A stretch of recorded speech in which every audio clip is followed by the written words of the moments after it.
Morning warriors.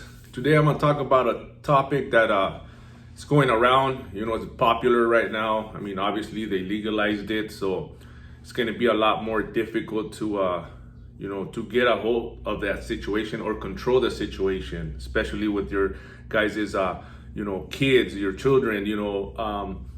A lot of times it's gonna be it's gonna go back to rule number one, leading by example. So this is what happened. I got a message from one of my team members.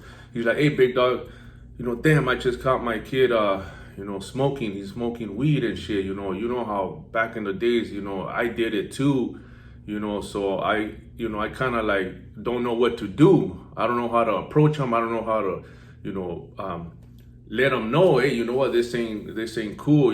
Like, how do I how to approach the situation?"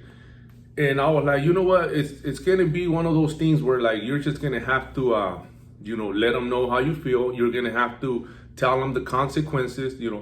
I started at an early age, and the only reason why a lot of us start deviating and drifting to like bad habits or associating with the wrong people, the wrong crowd, is because we don't have that attention at home. So let's start there. Let's start at the root of the problem. So that was that's why I started. I had just too much time on my hands.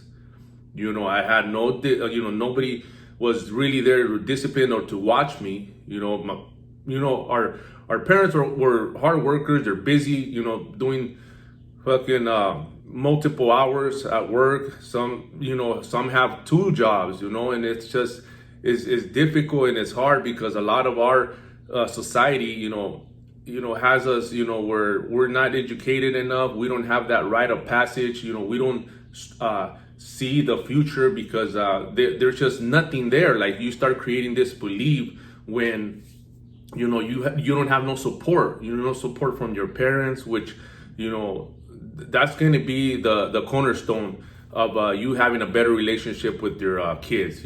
So I learned that throughout the years, that I was able to absorb all that and really sit and think, of why I started doing all the bullshit, why I started deviating to gangs, to doing drugs. A lot of it is because of boredom. You're bored, you have nothing to do, you're around the wrong crowd, and they'll start making shit up. They'll start testing you. They'll start coming up with ideas, stupid ideas, and there we go. We're like a guinea pig following suit.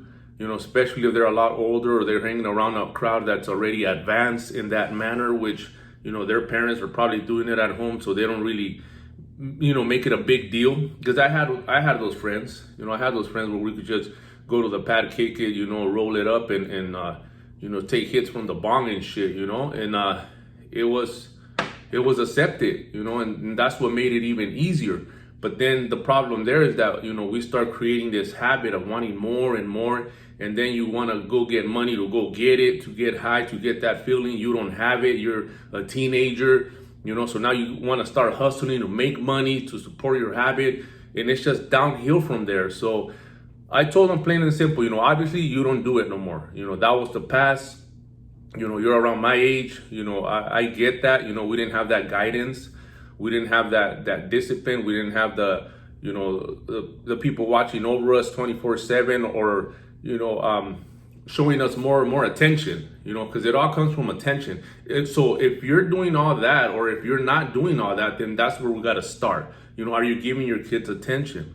Are they in sports? Oh yeah, he's on sports, but it's the season's it's not the season right now, so he does have too much time in his hands. And I'm like, okay, well, you have to keep them busy. You got to keep them busy, because that's when they're going to start wondering. That's when they're going to start drifting. So we have to keep them busy. You have to sit down with them and explain to them the consequences, explain to them the harmfulness that it has, explain to them what it did to you and why you ain't doing it, or all the bad experience that you had by taking that substance, clouding you weren't there and shit. Especially back then, people that gang banging and smoking, fuck, you were not there. You were stuck on stupid, man. Something cracked, you were fucking done deal. Get your ass beat, get your ass fucking bombed on, and you didn't even know what the fuck happened. You're not on your toes. You're not on your P's and Q's. You're fucking laughing, eating, and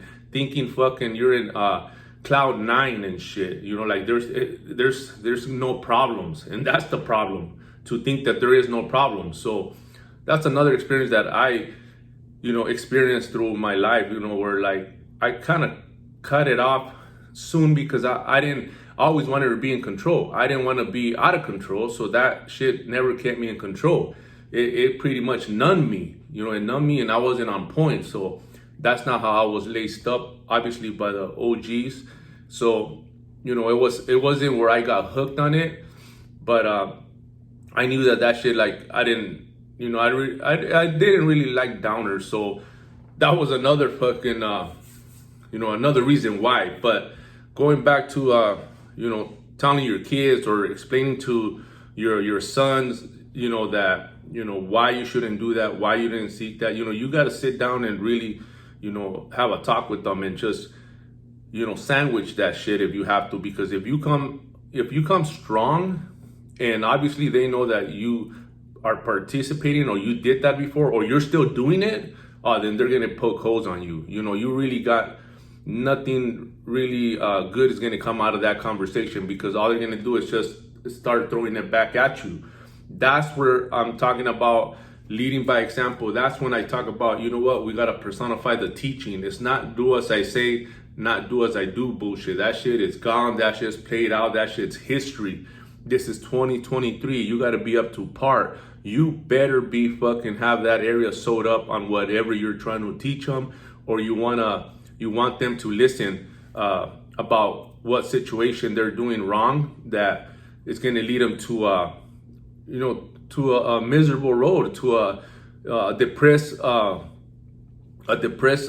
life, because that's what it does. After a while, it's like, you can't fight depression because, you always ran away from it. People get depressed, people get angry, right away they'll go and hit that joint so it could calm them down, so it could, cool, so they could cool down instead of facing whatever the fuck happened to them. We just, that substance right there, I see it as a scapegoat. You're just running away from the problem, running away from your stresses. So when you fucking take a hit of that, you just forget about everything. Everything's fucking lovely. Everything's fucking, peaceful, nice, and you forget about the problem. But when that shit wears away, fuck, the problem's still there. You never really faced it. You never even faced it. So the problem's gonna sit there waiting for you till your fucking high gets fucking, it wears off. And that's the problem, because you just don't want to face it again. So you get high again, and you get high again, and you keep going and going. And the thing here is that that's the way that you're going to excel in life, by facing all those challenges, all that adversity. So, and this is what you got to explain to your youngsters, to your kids, because they're going to come to be adults. And that's what I'm talking about. That's when they're going to face more of life problems. They're going to have to be way more responsible. So if they start, with bad habits at a young age, which, his boy was 13, he's 13 years old. You're just going to fucking just create those bad habits that it's going to be harder for you to break, once you're older. So, it's just about communication. So this message, goes for all the fathers, mothers that are dealing with their kids that are, doing substances, whether it's drinking, whether it's smoking, whether it's, doing drugs. If you're not doing it, then, this is when, it's time for you to fucking sit them down and let them know the consequences. But if you're doing it, it's just, hey man, it's going to be a lot more difficult, because they're seeing it, they're seeing it from you. And a lot of people, that's where they go wrong. They'll try to tell their kids, hey man, easy on that drink, man. Fucking, nah, man, don't drink today. When you've been drinking with them before, or when you fucking drink all the time. Like, you cannot, that shit is not gonna work. They will rebel, they will resent you, and they will give you fucking problems. That's a fact, man. So, like I said, I had to drop all that bullshit, because I don't want them coming back at me and saying, well, you're doing it, or you're still doing it, or, you're participating in it on, occasion. So, there is no fucking occasion for me. It's done. It's fucking just, out of the out of my life. You know, I don't want to be the cause of me kicking that shit off. You know, so obviously, you know, unfortunately, sometimes, you know, fuck man, you could be the best parent, you know, and sometimes they drift down the line, they drift and they end up picking up their own habits. But at least your remorse, you know, you're in back of your head, it's not, your conscious is going to be clear that it didn't start in your household. So that's the whole key here. It's eliminating all those you know, all those bad vices, you know, in your household, whether a lot of people still do, you know, here and there. Just because you have it under control doesn't mean that they're gonna have it under control. So that's what it boils down to. So like I said, big dog, you know, hopefully this video helped. And obviously I had a conversation with him on the side because he is my team member, and this is what I do here. People that hop on my team, you know, I give them the time that they need, whether it's mindset, fitness, or nutrition. They could come with me with any issues, and I'm happy to help out, you know, with whatever. But that one right there, I had to touch because a lot of people are dealing with that. A lot of people are going through that right now, and they just don't know how to approach their kids. It's like, fuck, man, it's you know, if I tell him, he's gonna get pissed, he's gonna fucking start talking shit, it's gonna be all bad, and I'm gonna get mad, and you know, fuck, it's gonna be all bad. Then they jam, you know, they threaten you, or I'm leaving the house.